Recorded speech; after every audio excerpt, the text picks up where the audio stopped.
Welcome viewers.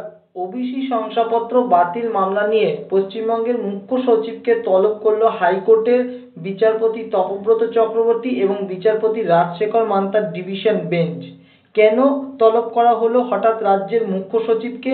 2010 সালের পরে পশ্চিমবঙ্গের সমস্ত ওবিসি সার্টিফিকেট বাতিল করা হয়েছে মহামান্য কলকাতা হাইকোর্টের রায়ে, এবং মহামান্য কলকাতা হাইকোর্টের সেই রায়ের পরে রাজ্য সরকার কিন্তু সেই ওবিসি সার্টিফিকেট বাতিল মামলা নিয়ে কিন্তু আবার সুপ্রিম কোর্টে একটি এসএলপি দাখিল করে, এবং সেই এসএলপি দাখিল মামলাটি কিন্তু এখনো সুপ্রিম কোর্টে কিন্তু বিচারাধীন।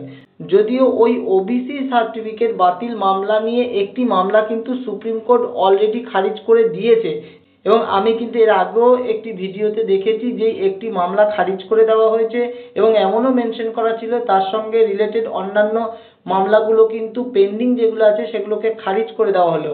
কিন্তু এই যে ওবিসি সার্টিফিকেট বাতিল মামলা নিয়ে যে মূল মামলাকারী অর্থাৎ রাজ্য সরকার যে মামলা করেছে, যার diary number 27287, the state of West Bengal versus Amal Chandra Das, এই মামলাটি কিন্তু এখনো সুপ্রিম কোর্টে পেন্ডিং অবস্থায় আছে। যেই মামলাটির একটি আগামী টেন্টেটিভ ডেট কবে দেওয়া হয়েছে দেখুন, 18/3/2025, অর্থাৎ এ মাসের 18 তারিখে কিন্তু এই যে ওবিসি সার্টিফিকেট বাতিল যে মূল মামলা, সেই মূল মামলাটির কিন্তু শুনানির একটি সম্ভাব্য তারিখ হিসেবে দেওয়া হয়েছে।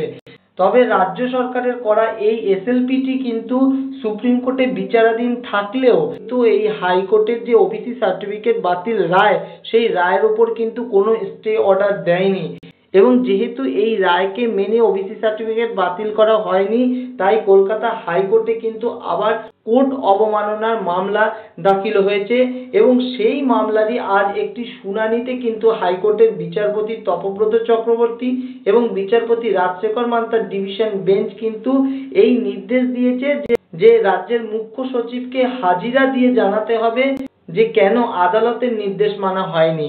এই আদালত অবমাননার মামলাটি কিন্তু আবার আগামী 12ই মার্চ 2025 শুনানি আছে। এখন শুধু দেখার অপেক্ষা যে রাজ্য সরকারের পক্ষ থেকে মুখ্য সচিবের ঠিক কি রিপোর্ট মহামান্য কলকাতা হাইকোর্টে দেওয়া হয়। ধন্যবাদ।